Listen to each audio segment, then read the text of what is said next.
Why hasn't Maxx Crosby just said he wants to be a Raider? What's up? This is Technically Correct with Tyler Bischoff. Maxx Crosby is in the news every day. Maxx Crosby keeps talking, but is he going to be a Raider much longer? Plus, Heidi Fang from the Review Journal joins the show, and we'll see how good her Raiders memory is. There is a very easy way Maxx Crosby could end any of the speculation about his future. Here we go. We have had a lot of Maxx Crosby tidbits over the last week or so. Started with Jay Glazer during Super Bowl week talking about how Maxx Crosby is done with the Raiders. And Jay Glazer said Crosby was going to get traded before the NFL draft. And that has led to more news. It also led to Maxx Crosby disputing that. Kind of. He didn't actually dispute that. He went on with Colin Cowherd later in the week, last week, and basically said he doesn't know why there are people talking for him. But he never actually said Jay Glazer was wrong. Maxx Crosby has not at one point said that he is or is not done with the Raiders. He has not addressed the actual details of what Jay Glazer said. He has simply said that he wants to stay quiet, that he wants to just show up, work, and rehab, and all of that. Colin Cowherd asked him, where are you with the Raiders? And Crosby didn't answer that question. He just said, I don't know why people are talking for me. It's better if I don't say anything, and I'm at work. I'm showing up to rehab. That's it.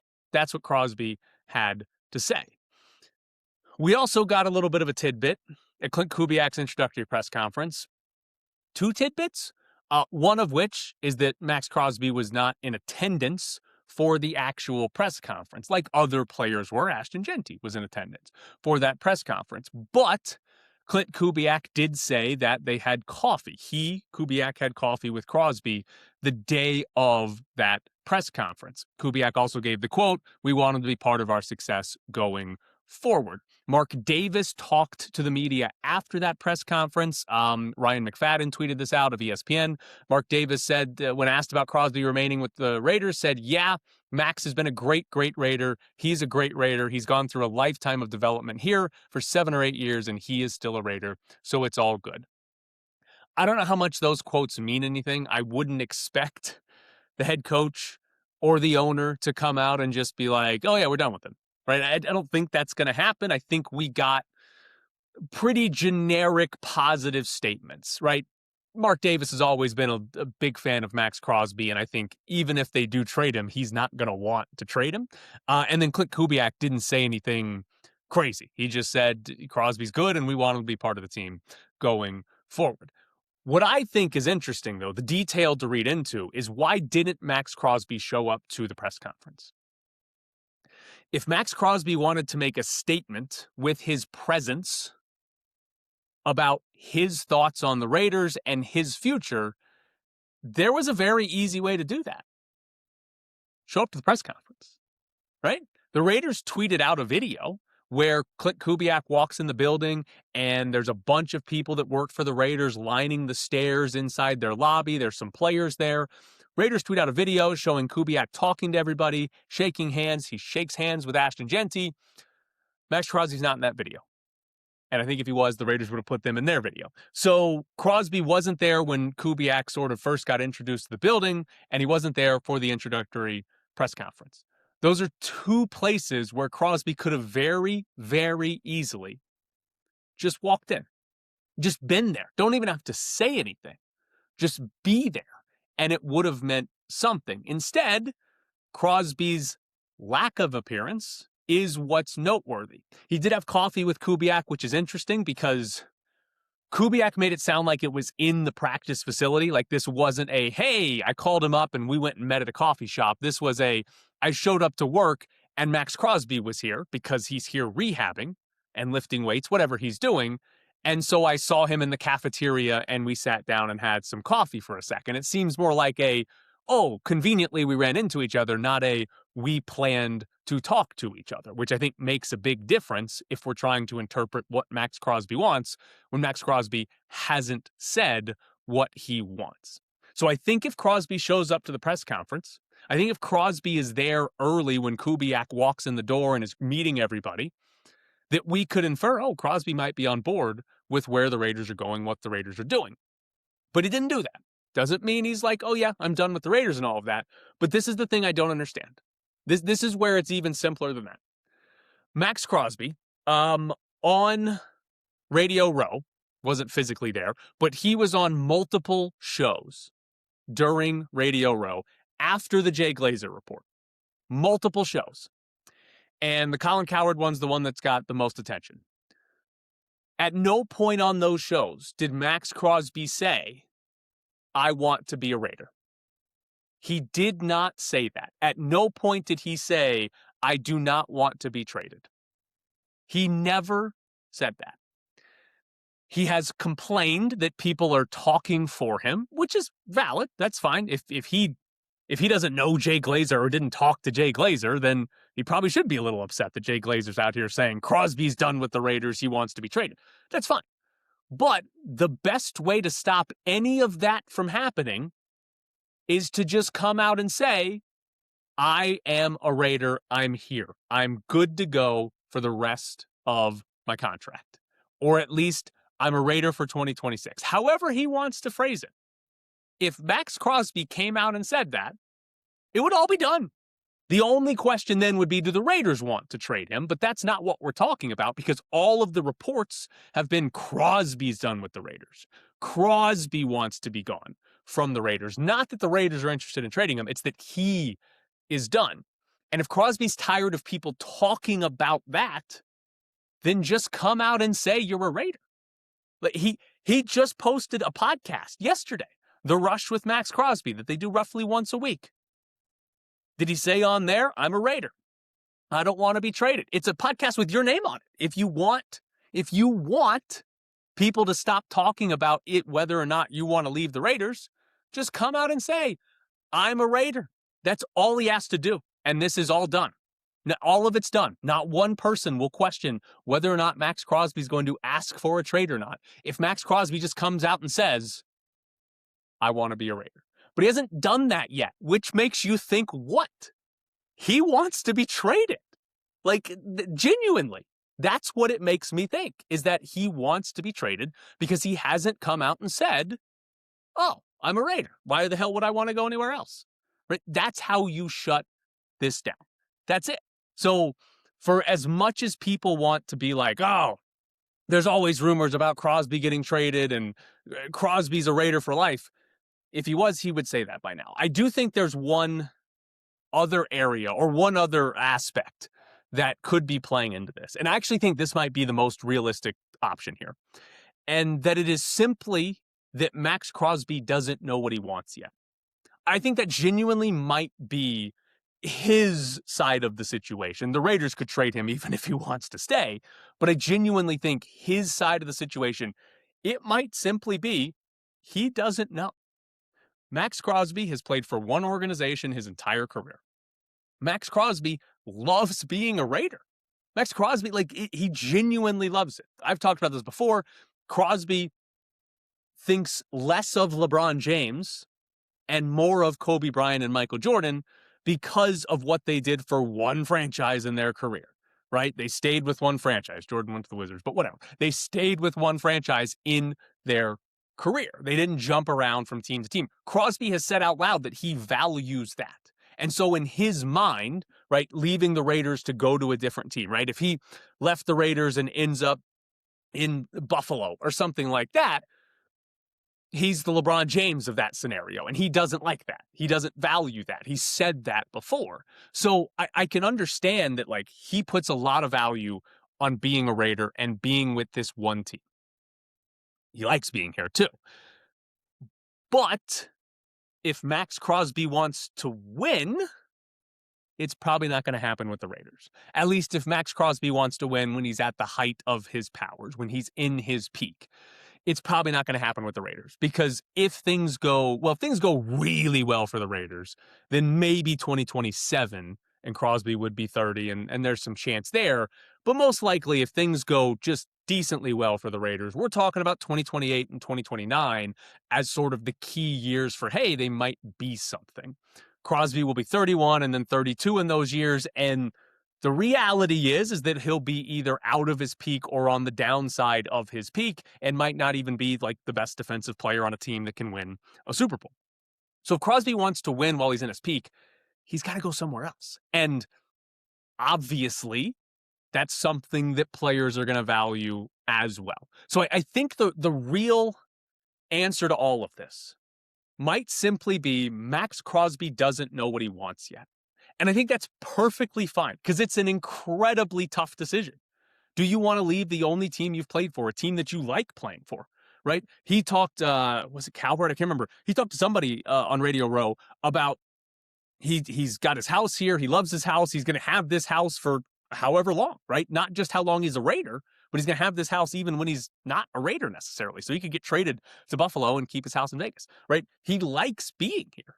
And I can understand it's difficult to be like, well, I don't want to move. I don't want to leave, but I also kind of want to win a Super Bowl. Like, which one is more important? That can be a tough thing to figure out. And so I don't blame Crosby if he just simply doesn't know what he wants yet. The only thing that I think is an issue is that he hasn't come out and said, I am a Raider. He's complaining that other people are talking for him when he's had plenty of chances to talk. He's been on multiple shows. He's got his own podcast, and he hasn't actually said it himself. And that's really the big thing to me is that either he doesn't know or he does want to leave. Because if he wanted to be a Raider, if he was convinced of it, he would have already said it. He's had so many chances to do so. He had a press conference he could have just appeared at, and it would have made it work. So I think that's where we're at with Maxx Crosby. And if you're brushing off this idea that, oh, they say this every year, he doesn't actually want to be, he's never going to be traded, like this is just a rumor, that's not reality. If Maxx Crosby wanted to stay, he could just say he wanted to stay. But the other sort of complicating part of this, and this is why I was mad on yesterday's show that nobody asked John Spytek about it, the Raiders might want to trade him regardless of what Crosby thinks. Crosby could want to stay, could love it, everything, and be like, yeah, I'm in on Kubiak and all of that, but the Raiders might want to trade him.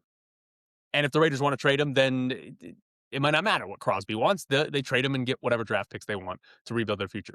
I personally think it's in the Raiders' best interest to trade him. Obviously not for just whatever trade package, but assuming you get a first and like a second, if that's at least what you get, I think that is worth trading Maxx Crosby for. Timeline-wise, asset-wise, money-wise, it makes sense to do that for the Raiders. They are committed to some form of a rebuild.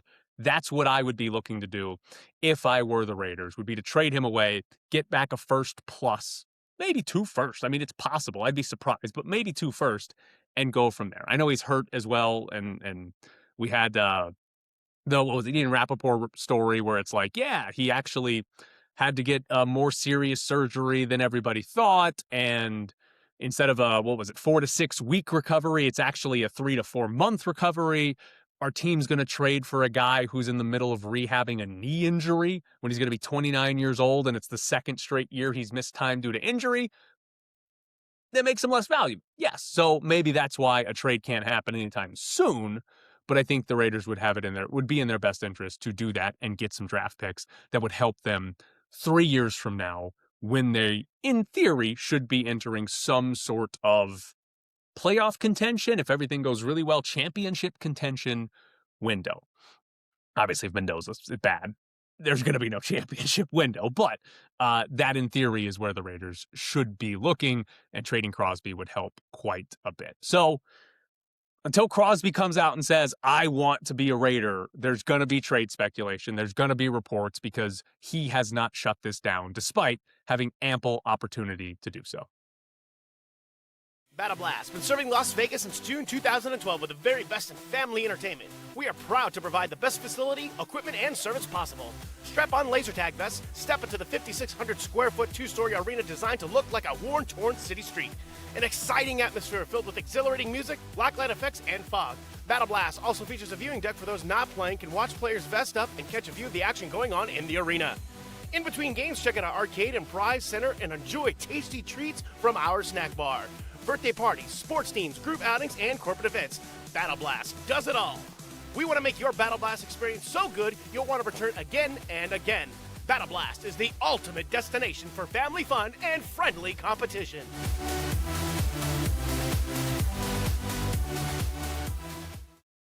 Bischoff's Briefs is brought to you by Battle Blast Las Vegas, the best laser tag in Vegas. It's the best spot for your next event, whether it's a kid's birthday party, your birthday party, or an office party.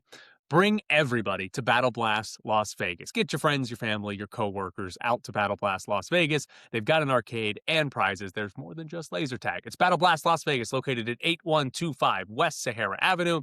Your next stop for fun in Vegas. U.S. men's hockey team starts its quest for gold today. 12:15 Pacific time start against Latvia.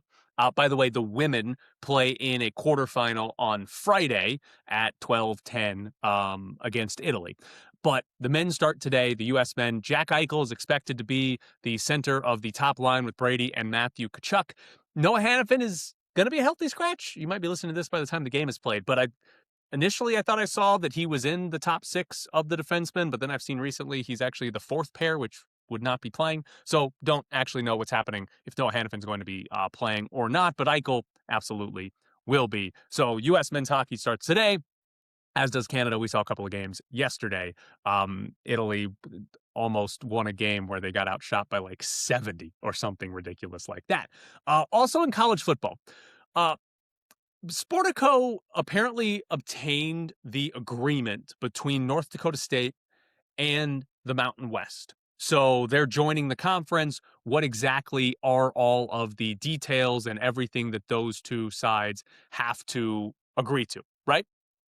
And their stories, I'm kind of confused after reading it because there's a new detail in Sportico where North Dakota State is agreeing to spend more money on football. So according to the story, last year, North Dakota State spent $8.4 million on football. The average of the Mountain West teams, and the Mountain West teams for next season, not this past season, but the average of the new Mountain West teams was $15 million. UNLV, the most, $21.2 million. And according to the agreement, North Dakota State is going to spend more money on football. And if they struggle on the field, they will have to increase their spending even more. But that's the only way it was worded. There were no more details than that. So what defines struggle? Like 2 and 10 struggling, does 6 and 6 count as struggling? Like who gets to define what struggling is? What if they go 2 and 6 in Mountain West play, but all of their losses are by 3 points? Does that count as struggling? Like there's this vague description, not even a description, just the word struggle. And if you struggle, you have to spend more money, but how much more? We don't really know. So very weird that North Dakota State's agreed to spend more money, but we don't actually know how much more money after Sportico got the actual document that the school and the conference signed. Also from that Sportico story, a contradiction to what we had previously reported. So initially, or earlier this week, it had been reported that North Dakota State was not going to get any of the television revenue from the Mountain West. But Sportico's story said that in year 1, North Dakota State can get up to 75% of a full share. Now, we don't know how much a full share is, and we don't know what they have to do to get to 75%. So again, more vagueness in this story, but they apparently can get 75% of a share. And then in year 2, they could get as much as 85%. And then by year 6, they're guaranteed to get at least 85%. I don't know what the hell any of that means. Like there's benchmarks that nobody knows about that they have to hit to get 75% of a share in year 1. I don't know, just very confusing and makes me question things that I thought we already knew about this deal. None of it makes me think it's not a good decision by the Mountain West, by the way. None of this is like important enough. It's just kind of like, oh, how much money is North Dakota State getting and how much are they having to spend? Yeah, it's all vague. Don't worry about it. In college basketball, we got a fun story from Matt Norlander of CBS Sports yesterday. Villanova and Notre Dame, both the men's and women's teams, are going to play each other uh, to start next season, and they're going to do it in Rome. They apparently got a special waiver from the NCAA to play one day before the actual start date of the season. So college basketball usually starts on a Monday. Next year, the first game will actually be the Sunday before in Rome between Villanova and Notre Dame. No word on that story if the Pope is actually going to attend, but we all know American Pope likes sports. So college basketball will start in Rome on a Sunday. They're also apparently playing in an arena that holds like 3,500 people. So they're going to play in some tiny arena, which seems like that would be great.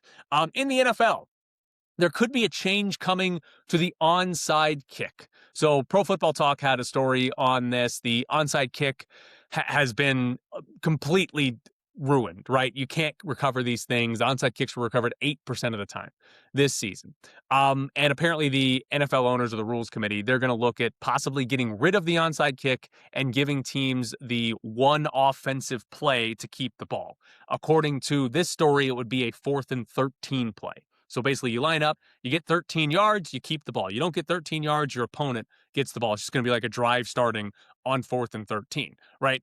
I don't know why 4th and 13 and not why 4th and 15. That seems weird. Just pick 13. But I will pretty much always like this idea because onside kicks are stupid.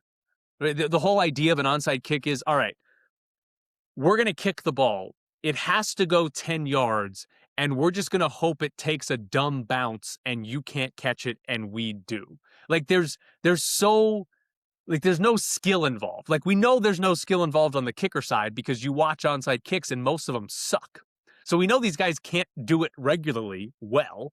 And then the only skill involved outside of that is, can one guy catch the football coming at him? Otherwise, it's just, which way is it going to bounce? And it's so hard to do that we see less than 10% actually converted. So I'm on board with less kicking and more actual football, right? Like genuinely, if you're watching a football game, and let's just use the Chiefs and Patrick Mahomes as the example. They're down 13. They score a touchdown with 38 seconds left and no timeouts left. So they need to get the ball back. Would you rather see the kicker run out there and try to do this weird onside kick, or would you rather see Patrick Mahomes try to convert a 4th and 15? That's an easy answer because I'd rather watch Patrick Mahomes convert a 4th and 15 than almost anything in the sport. It's great. Apparently there's some concern that this favors offensive teams and quarterbacks or teams with good quarterbacks more. Who cares? I don't care about that. So I'm in favor of this, but I will say, I'd be fine if they left the onside kick alone entirely because we don't need to increase the percentage of onside kicks being recovered. Football is supposed to be an alternating possession sport. That's the whole point of the game. You trade possessions. It should be really hard to steal a possession from your opponent. It should be incredibly difficult. And 8% of the time sounds about right. It's kind of fun that you can steal it. Yes, admittedly. But it shouldn't be easy. It shouldn't be like, 20% of the time we can just take your possession away. That's stupid. Like imagine in baseball, if you could just prevent the other team from batting one inning.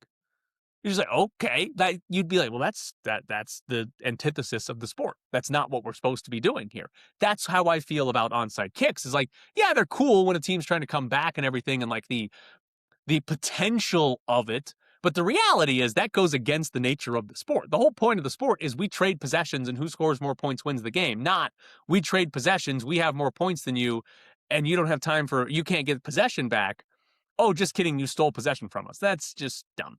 Last thing in Bischoff's briefs, also in the NFL, there's apparently going to be new field standards in 2027. So according to the Washington Post, there's going to be a new level of quality that the NFL is going to have to approve field. And the big thing here is grass versus turf and how safe everything is, right? The field that sticks out the most is MetLife, where the Jets and the Giants play, because that turf seems to cause ACL and Achilles injuries frequently. The NFL's come out and said, oh, turf and grass, they actually have injuries at the same rate. There's no real difference there. I know some of the criticism of that is like, well, what about significant injuries? Because tearing your ACL is much different than spraining your ankle, right? But there's going to be a different quality there. The thing that I have always found fascinating about this, the players want grass, they think it's safer. But the owners who pay these players and the NFL teams that seasons can be derailed by quarterback injuries, right? The owners are not willing to put in grass that their players want to play on and that their players say, hey, we're safer on this field. But in order to host games for the World Cup, which are going to be played at NFL stadiums, you know what they have to do? Put in grass. So the player safety, or even just the player preference for their own players, not okay. Nope, not good enough. We're not going to put in grass. But FIFA comes calling and says, we're going to put the World Cup at your stadium. However, you have to lay grass down. Yes, please, FIFA. We will do whatever you say, as long as we make a little bit of money off of this. We don't care about Malik Neighbors and Jackson Dart and Cam Scatterboo's health. Not at all. We do care about FIFA making sure we can make a little bit of money off of the World Cup. So here comes the grass for a sport that these owners don't have anything to do with most of the time, but they won't do it for their own teams. Bischoff's Briefs is brought to you by Battle Blast Las Vegas, the best laser tag in Vegas. Host your next birthday party at Battle Blast. You can book the party package where you get a private party room, a dedicated host, pizza, soda, tokens for the arcade, and laser tag. You can also add on a game for adults after the kids are done playing, if you want to play, which why wouldn't you want to play? It's Battle Blast Las Vegas, located at 8125 West Sahara Avenue. Your next out for fun in Las Vegas. She is Heidi Fang from the Review Journal. Hello, Heidi. Thanks for coming on my show. I'm happy to be here, as you can tell. I like all the hands waving. Yeah. It's good to talk to Heidi. I'm so excited to do this. Heidi seems to be at everything in Las Vegas sports, so Heidi knows everything is what I'm just going to assume here. I told Heidi ahead of time I'm going to make her play a game at the end of this to see how good she is, so hopefully she gets really nervous leading up to that in anticipation because she has no idea what the game is going to be. None whatsoever. But if it's a movie game, I'm so winning. It's not a movie game. I don't know if you know this. I don't watch movies. Like, I have very, very little movie knowledge. So if it was any sort of movie game, I wouldn't even be able to ask you questions about movies. It's a bummer. It My is. brother and my sister and I, like, we all just talk in movie quotes, like, to each other all the time. It's like a family thing, and people on the outside hate us for it. And I would have no clue you were doing it either. That's the beauty of it. People could be doing that to me on a regular basis, and I wouldn't have any idea it was happening. I love doing it. It's just like, I don't know, some like my favorite movies. I was quoting, it's an old one, like Steve Martin from a movie called The Jerk yesterday, and my brother automatically got it. But this isn't a movie game, so I'm probably not going to win. I don't know what The Jerk is. I do know who Steve Martin is because I've watched Only Murders in the Building. Yes. Perfect. So I do know who Steve Martin is, which is better than I usually do. All right. Here's what I want to ask you about the Raiders, where I want to start with the Raiders. Is Maxx Crosby going to be a Raider this season? Like, what do you think happens with Crosby? There's so much like I think everyone's trying to read in between the lines and look at the tea leaves and whatnot. In the end, it's like, I know Max's passion. I feel like I have a pretty close relationship with him when it comes to speaking with him in the locker room and being honest and frank and all of that, when we have off the record discussions and things like that.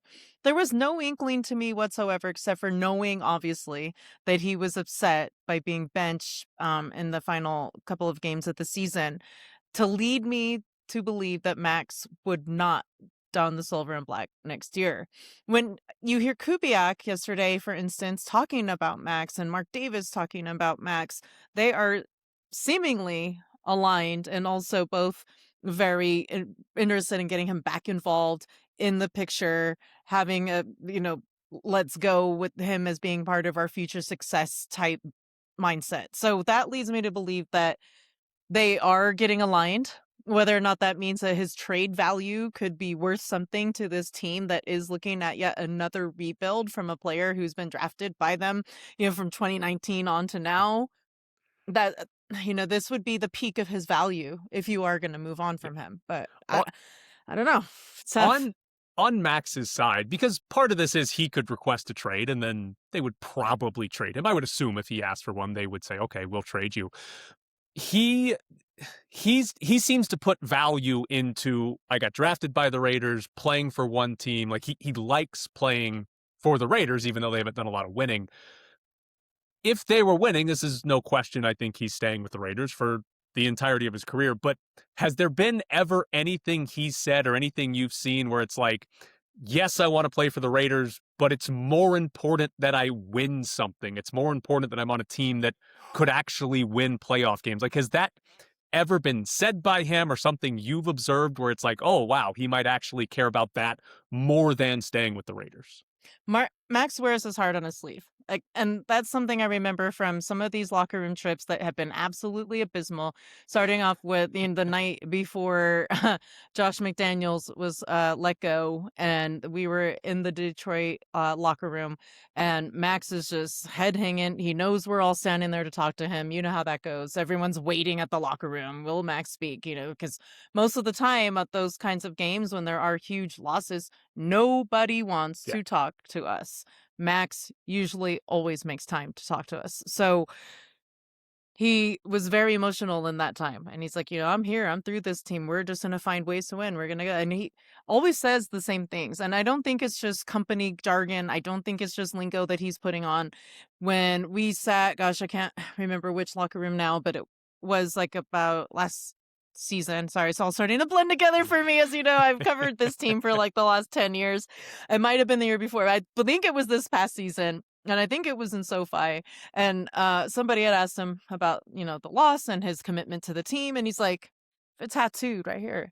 And he was actually emotional. You can hear, the choked up talk kind of come through without being choked up in his voice, like that he was holding it down to just get through the question and the interviews. But all in all, he's somebody that has been very passionate about this team. He's been passionate about the growth of the team. When I hear and see things like we had this week that say, I can't be a part of another rebuild, I do believe that too. And so it's like, but without hearing from him, and I watched the rush. I was watching it actually just before I was telling you before I jumped on the show. I was talking with Ed Graney. I didn't get through the whole episode, but it seems like it may have been recorded before Kubiak spoke. But the fact that Kubiak sat down, went in the building, spoke with the number one, said, hey, I need to sit with you and have a coffee and find out where your head is at. And that Kubiak came out of that translating that he was satisfied with the conversation and that he's looking forward to him being a part of the team in the future. I do think that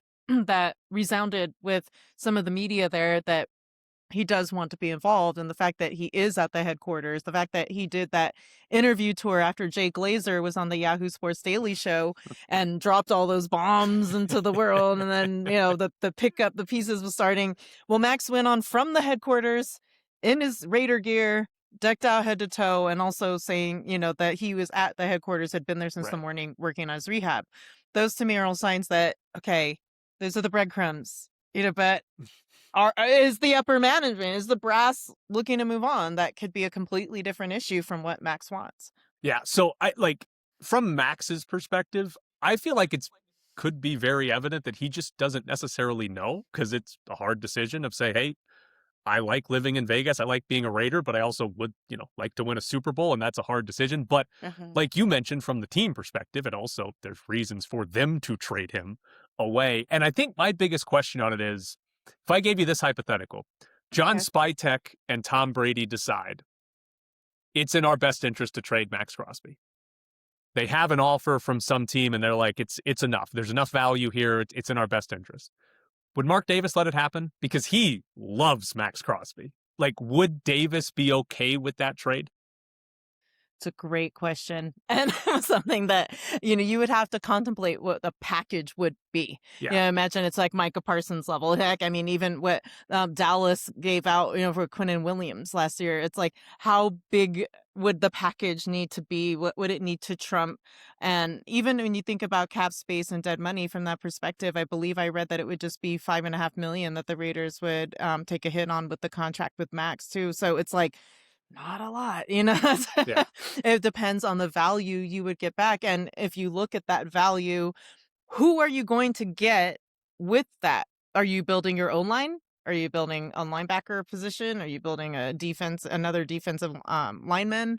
Where does that value get distributed to? How will you use it? And is there somebody or someone that you think is going to be the next blue chip player of this franchise for that value? Just speaking, from that type of perspective. And for, like you said, Mark Davis, he loves Max. He was resigned. Yes, Max. We want him here. But when you bring in the part owners like Tom Brady, when you bring in John Spytek, who, they clearly collaborate really well on what it is that they want the vision of this team to be, how does Max fit into that picture with some of the, salt poured in the wound that happened during the past couple of weeks? And how do you try to keep that from festering and growing and becoming an infection? Do you have any idea? Crosby was not happy with the having to be sit out the last 2 games. Oh, yeah, Do 100%. you have any idea? Is he mad at Spytek over that? Is he mad? Was it a Pete? Where was that anger directed? I guess. Do you have any idea where it was? I haven't been able to speak to him since, and I did reach out a couple of times, but I think there's been too much of a circus for him to really want to come back and answer me. He's a busy guy. But I I don't know if that came like my anger is against Pete Carroll, my anger is against the training staff, my anger is against John Spytek. I don't know, because I wasn't in that room and I was not there to be a part of it. But to speculate, I would think that obviously the Raiders came back with a statement after they benched him, saying that it had to do with his healing and his recovery, and that we've evaluated him and he needs to have the surgery.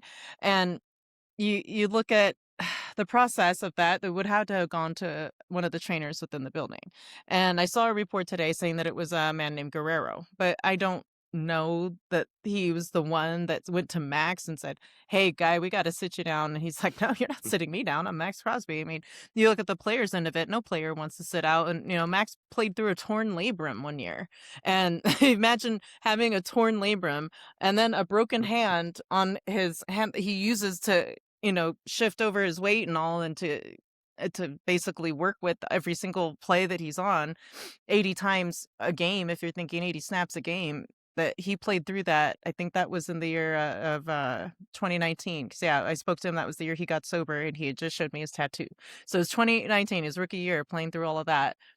And he played in most of the season. So you think about that comparison, the knee problem. But then again, here's one. I'm going to post this today, by the way, dropping on vegasnation.com. We got one question with Howie Long.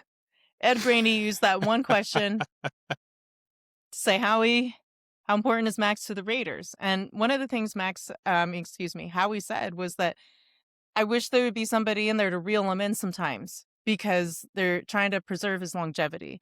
And he says, take it from a guy that's had 13 surgeries, and I wish I hadn't had those. I wish I had somebody to reel me in from playing 80 snaps in every single game, and for the years that I played and how many injuries I had. And, the intention is good. And of course you want to be involved and you want to be there, but we also need you in the playoffs. And so that was something that I thought about, the way Howie thought, in retrospect, how important is it to save Maxx Crosby from himself? That is fascinating, because Crosby always plays. One of my funniest stories is that it was the year Antonio Pierce was the interim, and Crosby got hurt on a play and was laying on the ground, and they sent somebody in to sub for him, and he refused to come off the field, so they had to call a timeout. Otherwise they were going to get flagged for 12 men on the field, because he just wouldn't leave the field. But it's fascinating to hear a former player be like, yeah, somebody needs to say, hey, Max, it's okay if you play 90% of the snaps today. You don't have to play 100% of the snaps. That, especially because this is the typical sports thing. He's 20. He's going to be 29 when the season starts. So he's old now, right? That's fascinating to be like, yeah, we want to keep you, and you should want to keep yourself healthy as long as possible. So don't push yourself all the way to the limit when that's sort of the personality of Maxx Crosby. I feel like that's also part of what makes him great is that's Hmm. who he is. Yeah, it's all about, the greatness, the 1%, putting in 1% more every day than you did the day before, and, growing as a person, developing it into somebody that can be legendary. That's like tattooed on him, obviously. We know that, but it's something like that where you have to look at it and say, "Oh, I get where Howie's coming from. He's had the perspective. He's been on the field. He's been in Max's shoes. In how do you think about having all of those things that you can accomplish as a player without your health?" I want to talk about Clint Kubiak too, because, and Yeah. this is not a criticism, but my biggest takeaway from that was it was like the most boring introductory press conference that I think I've watched. Because usually coaches are very excited and they say something to try to get the fan base excited. And that was not Clint Kubiak. It was very sort of monotone and just like, "Hi, I'm Clint. Nice to meet everybody." Um, do you think like that was on not from Kubiak, but like when the Raiders were hiring a coach, did they kind of want that attitude, especially coming off of Antonio Pierce and then Pete Carroll, like almost a, hey, this is the opposite of what we have had the last few years? You know, I would think no. I don't think his real personality had too much to do with it. Although I will say I did not think it was on brand for Kubiak. I was expecting 5-word answers to everything. Oh, And he you thought it was actually going to be got really that. I short. thought it was going to be like, what do you think about the future of this team? It's going to be great. We're going to get him. Yeah. I was thinking something along those lines. I didn't think we would actually get paragraphs. So I was impressed. Okay. But no, I get what you're saying. A lot of the persona, a lot of the excitement and the hoopla was gone from it. But to me, it wasn't. Uh, I wasn't missing any of that. I was happy to hear somebody that was even keeled, that had a plan, that was setting out steps for how he's going to accomplish it. Somebody who obviously has an offensive mind that really went help this team come up from the depths of the NFL rankings in terms of offensive production. That's something that I could see him meticulously stepping out in his head. And I'm going, okay, I could see the gear cranking already when he's looking out to the seats with Ashton Genty and with having shook hands with Brock Bowers moments ago and having a young offensive lineman there kind of just gleaming up at the coach and Caleb Rogers, and thinking how much these guys are looking forward to seeing the growth that they can have with a coach that's done it with guys like, look at Kenneth Walker's season with Kubiak. Look at Alvin Kamara's season with Kubiak. Look at Christian McCaffrey's season with Kubiak. If you go back and watch what he's done with his running backs and how he's been able to really put them in positions for success on the field, those were the things that I was taking away from that press conference more so than the Raiders, like Antonio Pierce did, Yeah. and looking for the media to respond. And we're all like, oh, we're not supposed to do that, So, my dad always said one thing, and of course his level of coaching was nowhere close to the NFL, but he was a coach throughout his lifetime, which is what gave me a lot of great passion for what I do, was watching him in the ranks. And something he always told me is, you don't want to have a coach that's a friend. You want to have a coach that's going to set your structure. And he goes, it doesn't matter if you are best friends with the guy on your left or your right and buddy. I would rather have the coach that sets, okay, this is the bar, this is what we're going to do, and this is how we're going to reach it, and that gives structure to a team. And so I thought about that over the years and looked at the success of the buddy coaches versus the coaches like, Gruden has the type of personality with his players that translates against both of those, where Yeah. he could get in there with the guys and rile them up, but he would also set the structure.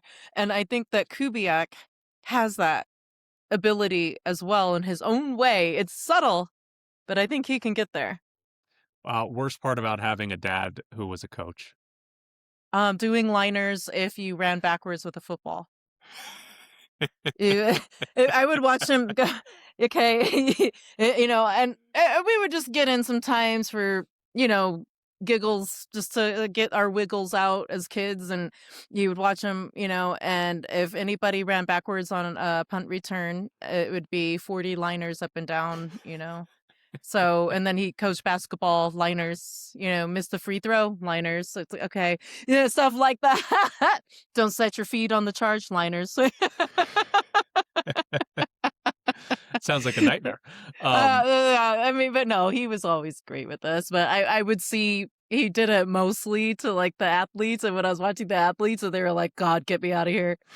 Yeah, but it paid off in the end. They didn't miss free throws in clutch situations. All right. The last thing I want to do, Heidi, is I've got a game for you. Sure. And this is tailored specifically for you. So Okay. I heard you on the CityCast Las Vegas podcast talking about the Raiders last week, and you mentioned in there that you have a good memory when it comes to, like, you see a player's face and their jersey number, and you remember them.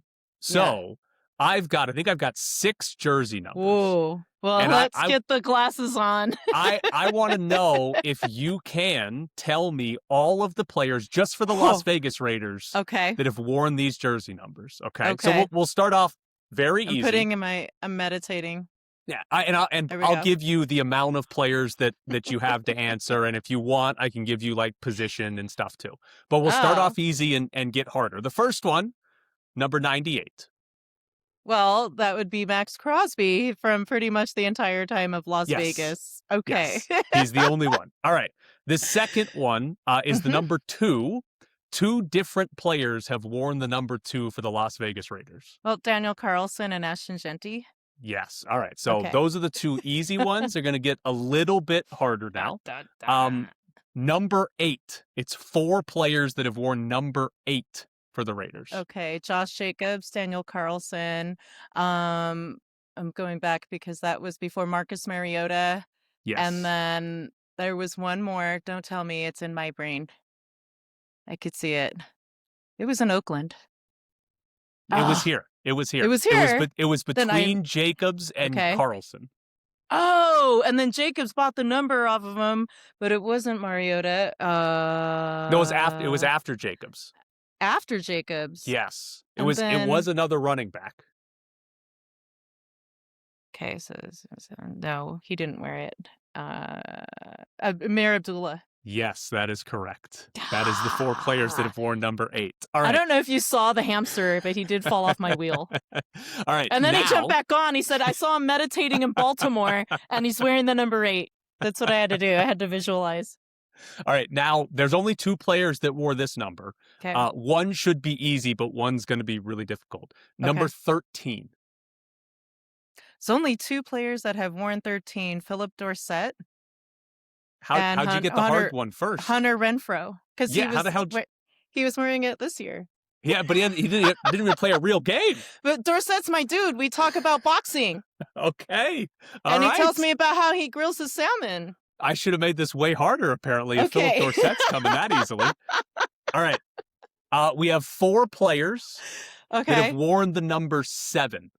Okay.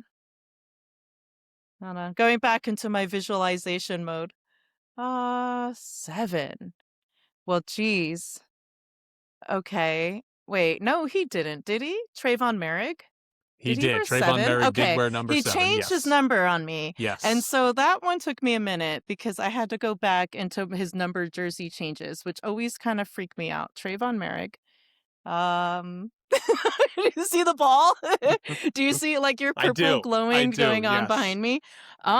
Okay, he was another I want to say wide receiver, and I want to say he was like practice squad. I can't get it. You have I only have Trayvon Merrick. There's 3 more players. Okay, 2 of them are 7. Quarterbacks. Oh, okay. This should be fun. Going through. No, because Driscoll wore 17. And then Connor, no, he was number 15. One of them you don't have to think too hard about. I don't? Okay. Don't tell me. No, he was 15. 4, obviously. And then when he had a backup. Wait, no, Connor? No. Connor. Why can't I think of his last name? Oh, wait. No, I'm being serious right now. He was Green Bay. I remember him. Bisaccia. And he was like on the practice squad. And he was somebody that played with Green Bay before he came to the Raiders. You are on the right track. I know, but my brain, the name is gone. Yes. I need the gimme. He only appeared in 3 games for the Raiders. Oh, gosh. I know who he is. I can't think of his name. I remember taking photographs of him on the indoor practice field with Rich Bisaccia talking to him and welcoming him on that day. Do you attend Michigan? You have to get it to me. I don't know that. Brian Hoyer. Yeah, oh, God. No, that wasn't who I was thinking of. Oh, I was thinking of somebody else, a different quarterback. Okay. So it's the other quarterback that wore 7 that's in my head. It wasn't. So the other quarterback that wore 7. Yeah. Should be easy. I don't know why I can't think of it. Don't go too far back in time. Oh, really? Okay. Go 2 months back in time. Not Stiddy. Stiddy No. didn't wear 7. No, 2 months. 2 months? Yeah. Okay, I'm so lost because I'm thinking of them all out there. He didn't wear 7. And who am I missing? You're thinking too hard. You're thinking too hard about it. You got Philip Dorsett, and now you're just letting me down with this. Yes, Geno Smith. Just I'll excuse myself from this show. One more player that wore number 7, and he was a wide receiver, and it was, I believe he was on the first year the team was in Vegas. Okay. I'm trying to remember my wide receivers. That's been like so much turnover in that time. And no. I'm going through my Rolodex in my head. I'm like, that was no. Seth Roberts. No. Gosh, I can't. I'll be honest, my brain is empty on 7. It is Zay Jones. Geno done ruined me. Geno did ruin number 7. Yeah, Geno ruined me. Levitate Zay. I'm so sorry. Yes. He was another one that also switched numbers. I have one number left for you. I would say this is probably the most difficult. I'm so mad at Geno Smith right now. It's fair. You should be. We have 4 different players have worn the number 1 for the Raiders. Okay. 4 different players? Yes. Okay. And so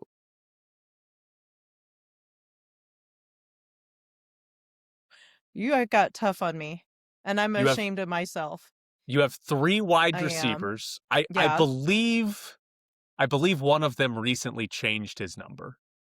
I'd have to double check that. Trey. Yes, Trey Tucker. Yeah, he was 11. Yes. He did change it. He was 11 and he changed to 1. So you have two other wide receivers and 1 safety that wore the number 1. Jeremy Chin didn't wear number 1 because he was always 11. And then who else was at that position beforehand that left, and he was there for like a year wearing number... Gosh, this is tougher. It got tougher on me. I'm not gonna lie, and I'm feeling like I can't. You pulled out Philip Dorsett, and I thought these were all. I was like, oh my god. We had some chats, me and Philip, and then so I get into my brain, right? And I'm not making excuses for what I said because I'm pretty good at this, but like when there's been a high rate of turnover, and then you start thinking, okay, well, this year I have to erase that number 7 from my brain because he's not going to be here. And so you go through it again and start over. Okay, another number 1 that's not Trey Tucker, and a safety and a wide receiver. Gosh, because that's part of my job. And so that's why I hate it, is because when I'm on the field, I'm not looking half the time at the roster. And the guys that work with me as a photographer know this, and they cannot stand me for it. So, although when there's the random coach or something on the team, and they're just like, "Oh my god, how did you know that?" I'm like, "It's just burned in there." Number ones. Okay. Yeah, I have an affiliate school that the number 1 went to. Either Okay. one, safety Okay. or wide I'll receiver. okay, there's 2 wide receivers, by the way. Oh, I'll two. give Oh, I you thought I'll I give got you one the with okay. Trey. Well, no, there are 3 total wide Okay. receivers. 3. One of the wide receivers is probably most well known for playing for the Eagles. Okay. Yeah, I remember he didn't come there. He didn't But he come there. only played a total of 9 games for the Raiders. Oh, jeez. Who was that came there? That was in the AP era, wasn't it? Because I remember. No. It was No? it was before Antonio Pierce. And Okay. he's, by the way, he's now a coach at Delaware State. At Delaware State. Dang it. People are gonna laugh at me after they watch this and say, "How did you not know? How did you not know?" But it's not easy on the spot, and I'm not Googling, and I won't look up any rosters. But it has been 10 years, so it's been a long time. So no, I can't. My brain is already drained. Deshaun Jackson. Oh, Jesus. He was there. That's who I thought of. I'm not gonna lie. That's who I thought. But I thought, no, he wasn't there, was he? 6 games. Yeah. There's been a lot of rotation over at that spot. There has been. The other one, I thought Philip Dorsett was going to be the hardest. This I thought was going to be the second hardest is Tyrone Johnson, because he came over and only played. It was only 7 games. Tyrone Johnson. I remember Tyrone. Okay. And then the last one is a safety, a recent safety. Recent safety. Okay. Epps. Yes, it is Marcus Epps. Okay. Yes. Because I thought about Epps and I was like, that's it. It's Epps. Okay, so I had the recent ones, okay, but the older ones, I guess I've washed from my brain. Yeah, that's okay. You can wash it for and Geno Smith. Geno Smith got washed. Geno from the brain Smith just too. was Raider Nation gets it. They're hoping to forget it too. Well, here's the thing. You have the number 1 pick, Yeah, it helps. He's gonna need to be good. All right, Heidi, you did better. I forgot Geno. You did better than I would have expected you to do, even after saying you were going to memorize them all. You did way better than I thought. Oh, well, thank you. And the part of it just really is because it's my job. And I take my job very seriously. And when I'm out on any court, any field, any place that you see me, I really want to be able to execute fast and to the best of my knowledge. And so I do everything that I can to remember as many as I possibly can all the time. And I am horrendous with player numbers. Philip Dorsett's salmon recipes, fire. You're making, what's in the rest of the salmon recipe? It's just like a rub, he was telling me about how you could put it on the barbecue a certain way, make it, have a lot of flavor and all that. So that's pretty much it. It was nothing fancy, but that's the beauty of it, is it's easy. You just say some seasoned pepper and a little bit of a rub and put it out in there. That's the only reason you have this job, is to get recipes from players. Yeah, and to talk to them about who their favorite martial artists or boxers are too. It's like, my former niche is judo, and yeah, it was another one trying to memorize 500 fighters on a roster on any given UFC card, what they were good at and what they did. Yeah. And they don't have numbers either, so they don't. They got to know their classes. face. Yeah. And weight class is important. Yeah. Can you recognize their face even when their eyes are swollen and they can't see out of it? Okay. Yeah, right, most of the time. And that was the hard part too, about like talking to some of them. Like, I know I digress, but like, when Wei Li Jing or Rose Namajunas, or I remember once, Joe Benavides, talking to him, and there's a lot of those where you're like, man, that's a rough fight. Why are you standing and giving interviews as a conscious human being right now? And it was always, I was always really grateful for them. Well, she is Heidi Fang from the Review Journal. If you see Heidi, just ask her what any player's number is and see how she does. Except for number 7. Except for 7. Don't ask her number 7. She might forget that one. Heidi, thank you so much. I appreciate it. You're so welcome. Thank you for having me on. I appreciate it. It was a lot of fun.